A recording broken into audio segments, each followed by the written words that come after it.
Hello everyone, welcome back to our YouTube channel that is Savvy Forensics. Okay तो जो question था ये previous video में जो मैंने पूछा था उसका आंसर हम देख लेते हैं।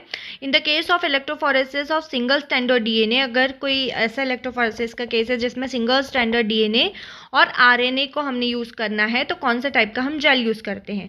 रीनेचर, डीनेचर, रूटीन एक्रोस जेल या रूटीन पॉलीएक्रिलामाइड जेल। ठीक है, तो देख लेते हैं इसका आंसर क्या है। इसका आंसर होगा आपका बी आंसर। ठीक है, in the case of single standard, क्योंकि सिंगल स्टैंडर्ड डीएनए होगा तो वो डीनेचर ही होगा।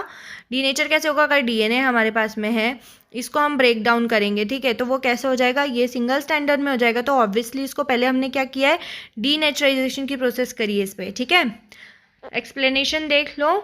Jail are used is to because if denaturing gel are not there are a chance of a formation of a secondary structure which are hinder in the movement of nucleic acid. Thus to avoid this, denaturing agents such as a urea etc are added. Okay, clear है? चलो देख लेते हैं आगे। हमने पहले जो previous video था उसमें पढ़ा था कि जो हमारा एगारोस जेल इलेक्ट्रोफोरेसिस है, एगारोस जेल इलेक्ट्रोफोरेसिस क्या होता है ये हमने पढ़ा था। इसमें लास्ट जो चीज़ हमने पढ़ी थी, हमने ये पढ़ा था कि इसमें हम क्या ऐड करते हैं, डाई ऐड कर रहे हैं, ताकि हमें जो ट्रांसपेरेंट मटेरियल है या नेकेड आई से विजिबल जो मटेरियल नहीं है, जो सैंपल नहीं है, वो हमें इजीली क्या हो जाए, दिख जाए। तो उसके आगे हम पढ़ रहे हैं आज। ठीक है, dye such as a bromophenol क्या यूज़ हो रही है यहाँ पे? ब्रोमोफिनॉल ब्लू यूज़ हो रही है और जाइलिन साइनॉल एफएफ यूज़ हो रही है। ठीक है, जाइलिन साइनॉल एफएफ यूज़ हो रही है, ब्रोमोफिनॉल ब्लू यूज़ हो रही है, ये अच्छे से याद रखना। Migrate toward the anode, anode की तरफ ये माइग्रेट करती है during the electrophoresis. In a most forensic application this dye migrate fast, और ये जो डाई है बहुत जल्दी फास्टली क्या करती है, काम करती है। ठीक है, तो इसके लिए हम इसे यूज़ कर रहे हैं, ये याद रखना है। The DNA fragment the dye, ये डाई है, ठीक है, ये DYE डाई। ठीक है, the dye are visible and can be use to track the progressing the electrophoresis. The electrophoresis can be stopped as the dye front reach of the bottom at the gel anode side. अगर cathode side पर डाला है तो cathode side से जब वो anode side पर जाएगी, ये कैथोड साइड है, ये एनोड साइड है, तो कैथोड साइड से एनोड साइड पर जाते जाते जो है हम उसको क्या करेंगे, उसकी प्रोग्रेसिंग देखेंगे और एनोड साइड पर जाकर के वो क्या हो जाएगी, रुक जाएगी बॉटम में। क्लियर हुई ये चीज़? आगे देखो। The sample are loaded into the sample wells. ठीक है, सैंपल को हमने कहाँ पे डाला, सैंपल के वेल में डाल दिया है। Situated proximal to the cathode and the electric field.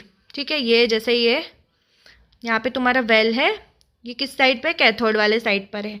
ठीक है, और यहीं से क्या है, तुम्हारी इलेक्ट्रिक फील्ड जो है वो जनरेटेड है, इलेक्ट्रिक फील्ड। क्लियर हुआ? The situated proximal to the cathode side electric field is applied is the negatively charged DNA molecule migrate toward the agarose. तो ये क्या करेगा, अगर DNA ऑब्वियसली DNA पे कौन सा चार्ज होता है, नेगेटिव चार्ज होता है। ठीक है, तो DNA पे नेगेटिव चार्ज है तो किसकी तरफ जाएगा, पॉजिटिव चार्ज की तरफ जाएगा। क्लियर हुआ? DNA molecule migrate toward the agarose. Clear हुआ? Toward the anode slab gel electrophoresis is a capable for a running multiple samples simultaneously. इसमें क्या होता है, बहुत सारे सैंपल एक साथ हम यूज़ कर सकते हैं। The sample is made visible by using a fluorescent intercollecting reagent, और सैंपल को विजिबल करने के लिए हम यूज़ करते हैं फ्लोरेसेंट इंटरकलेक्टिंग डाई का। That can be make a DNA fluorescent, जो कि DNA को क्या करती है, फ्लोरेसेंट बनाती है। क्लियर है? अंडर अल्ट्रावायलेट लाइट, किसके अंडर, यूवी लाइट के अंदर। Either using of a fluorescent intercalating reagent incorporated into the gel of staining the gel after electrophoresis. आया समझ में यहाँ तक के कि हम इसमें क्या करते हैं, इंटरकलेक्टिंग डाई का यूज़ करते हैं, जो कि क्या करती है, इंटरकलेक्टिंग डाई जो है फ्लोरेसेंस प्रोवाइड करती है डीएनए को। Clear? The DNA separate the samples appears in the bands, appear होता है बैंड्स में, साइज ऑफ द डीएनए के बेसिस पर फ्रेगमेंट्स में आता है ये। ठीक है, और क्या करते हैं, हम इसको एस्टिमेट कर पाते हैं with the size of the standard run concurrently. आया समझ में? तो हमें अपना जो डीएनए का बैंड है वो क्या हो जाता है, विजिबल हो जाता है। यही होता है agarose gel electrophoresis. I hope ये आपको अच्छे से क्लियर हुआ हो। अब देख लेते हैं आज का क्वेश्चन क्या है। Which technique separate charge particle using electric field? Hydrolysis, electrophoresis, protein synthesis या प्रोटीन डीनेचरिंग?